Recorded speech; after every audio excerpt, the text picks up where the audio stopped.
Hello, welcome back to this channel. This is Rachel from IPASS Processing, and on this video, we are going to talk about the NCLEX candidate report and your NCLEX candidate performance report. There are two different forms that you are going to receive. If ever that you are going to pass your NCLEX, you're going to receive your NCLEX candidate report, which looks like this. So I just covered the picture in here because this is not my candidate report. This is coming from one of the clients. So if ever that you are going to fail the NCLEX, you are also going to receive the NCLEX candidate report. The difference though is that if ever that you are going to pass your NCLEX, what you can see in there is that this will state that you pass your NCLEX. And if ever that you were unsuccessful in your examination, what you can see in there is a statement stating that you did not pass your NCLEX. I have previously made a vlog regarding the license for, I think that was New York Board of Nursing, and I have discussed to you about the license that you are going to receive and the NCLEX candidate performance report.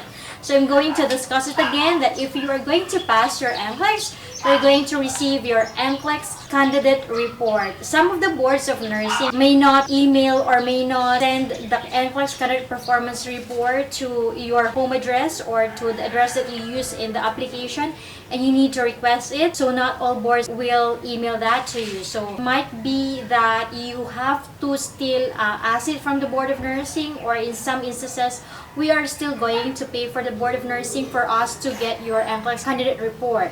So along with the NCLEX candidate performance report, you will expect that you will receive your license if ever that you pass your NCLEX. And then if ever that you are unsuccessful in your examination, the Board of Nursing will provide you the NCLEX candidate report as well. So I have in here an NCLEX candidate report which is coming from another client, and she wasn't able to pass the NCLEX. So you can see in here the details that will be shown in your NCLEX candidate report is your testing center number, your test date as to when you took your NCLEX, your name and your address, and your candidate number, your birth date, your social security number if there is any, and your program code. So in the lower portion of your NCLEX candidate report, you can see the statement that your name and NCLEX examination applicant for which Board of Nursing it is. And it says here that has not passed the NCLEX, the National Council Licensure Examination for Registered Nurses. So this is just a black and white document that you will receive from the board. This is what we also call, for those who pass the NCLEX, we call it as a pass letter. This is what the recruitment agency will ask from you if ever that you pass your NCLEX. And as what I have known, if ever that you also pass your NCLEX through NCLEX USA, isn't it that you will be exempted for the NCLEX Australia if you were able to sit for the NCLEX within the past 10 years. So this is the document that they are also going to ask from you. This is what we call NCLEX candidate report. So if ever that you were unsuccessful, this is what you get. It states here that you did not pass your NCLEX. And along with this document is your NCLEX candidate performance report. That one is NCLEX candidate report. So this one is your performance report. Because some of the clients are actually asking, can I receive my NCLEX candidate performance report, or when can I receive my performance report? Because this document is quite useful for those who didn't pass the NCLEX, so that they can be able to know in what area should they focus on or how they perform on their actual NCLEX examination. So this can be helpful for them. So some of the boards of nursing as well may not issue this performance report. So in some instances, we still have to communicate with the Board of Nursing and request for the performance report. In usual time frame, they usually will email or will mail this document in about 1 month. So if ever that you did not receive your performance report, then it might be good that we are going to communicate with the Board of Nursing so that we can request for this performance report. There are boards of nursing wherein we have to pay for the performance report. There are also boards of nursing that it's not necessary for us to pay the Board of Nursing. So what you can see in this performance report is the same thing as the candidate report. You can see the test date and your test center number, your full name and your address, as well as your specific details in here, your candidate number, your birth date, your social security number if there is any, and your program code. So what you can see also in here in the lower portion is your name, and it states here that you have taken the NCLEX through a particular board of nursing, may it be Texas, Illinois, New York, or Connecticut. And if ever that you were unsuccessful on your examination, it will also be stated here that you did not pass your NCLEX. So on the first paragraph of your performance report, it will be stated in here that how many items you had taken the NCLEX. For example, this particular client had taken the NCLEX for about 265. So it will state here that candidates whose performance was close to the passing standard, either just above it or just below it, had to answer the maximum number of 265. So, meaning to say that you are almost there, but your performance wasn't above the passing standard. That's why you have reached the maximum number, which is the 265. Because during your actual performance, the computer have not reached a certain decision whether at a particular number you are performing below the passing standard or above the passing standard. It seems that the computer is quite confused. So what is really your performance? Are you performing above or below the passing standard? That's why the computer gave you a lot of chances so that you can prove yourself that you are a safe nurse for an entry-level nurse in the USA. So this candidate was able to answer the questions for 265. That's the maximum number previously, before they have modified the NCLEX, because during the modification, now until September 30, it will just be until 130, and starting October 1, 2020, it will be until 145 questions instead of 130 items. So also after that paragraph, it will state in here that the performance of the candidate should be above the passing standard for one to be able to pass the NCLEX, and if the performance was below the passing standard, so the examinee will be unsuccessful on her examination. So there is no percentage in here that will be written, like how many percentage was your management of care or in safety and infection control. But what you can see in here is just the information saying that your performance in a specific content area is above the passing standard, near the passing standard, or below the passing standard. For an examinee to pass the NCLEX, the performance on all the subcategories in the client category should be above the passing standard.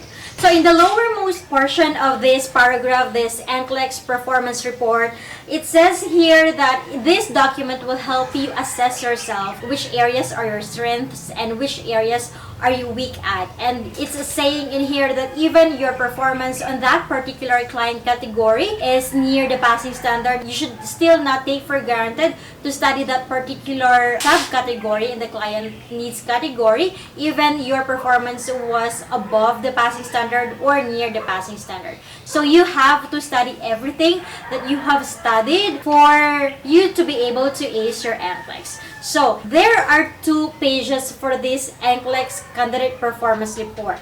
The first one is the one with the picture on the upper left portion, and as well as your information, and the other information in here that was stated about your performance. And the second page of this NCLEX candidate performance report is your actual performance on how you perform on your NCLEX. So therefore, client needs category. It's a safe and effective care environment, the health and promotion maintenance, psychosocial integrity, and physiological integrity.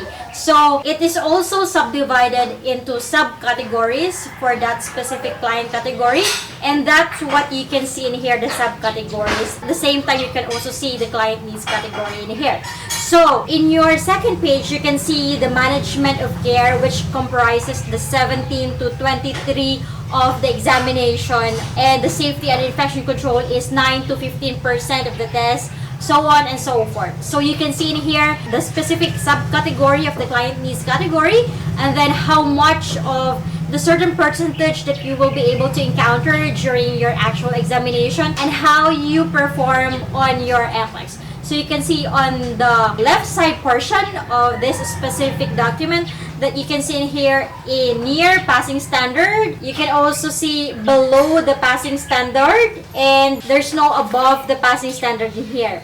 So out of the 2, 4, 6, 8, out of the 8 subcategory, because this is already combined subcategory and the client needs category. So out of the 8 categories in here, so the client was able to have 2, 4, 6, 7 near the passing standard, and 1 subcategory that is below the passing standard, which in her performance, the category that was below the passing standard was her pharmacological and parenteral therapies, which comprises about 12 to 18% of the actual test. So the reason why she was able to sit for the examination or had taken as much as 265 questions was because her performance was almost above the passing standard.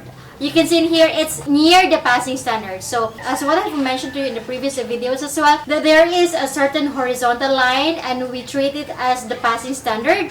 And your performance should be above the passing standard, not just near the passing standard or below the passing standard for you to be able to ace your NCLEX. So, if your performance is just near the passing standard, meaning to say, you cannot still be categorized as a safe nurse for an entry-level nurse. That's why during the NCLEX, you did not pass your NCLEX. And for this client, out of the 8 categories, she was able to have near the passing standard for 7 categories and 1 below the passing standard. And that's the reason why she had it at 265 at a maximum number, because the computer was still quite confused. Can I consider her as a safe nurse already, or she still needs to study more so that she can be considered as a safe nurse in the USA?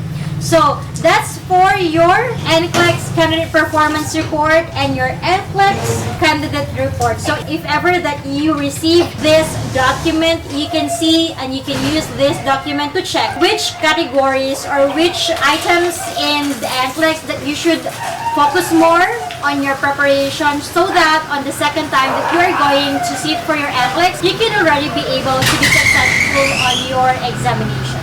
So that's it for today, guys. So if ever that you haven't subscribed to this channel, please click the subscribe button and bell notification for you to be notified whenever we have new videos. And if ever that you are looking for an NCLEX online review program for the NCLEX USA, NCLEX Canada, NCLEX Australia, and even for CJapanes qualifying exam, definitely we can help you with that.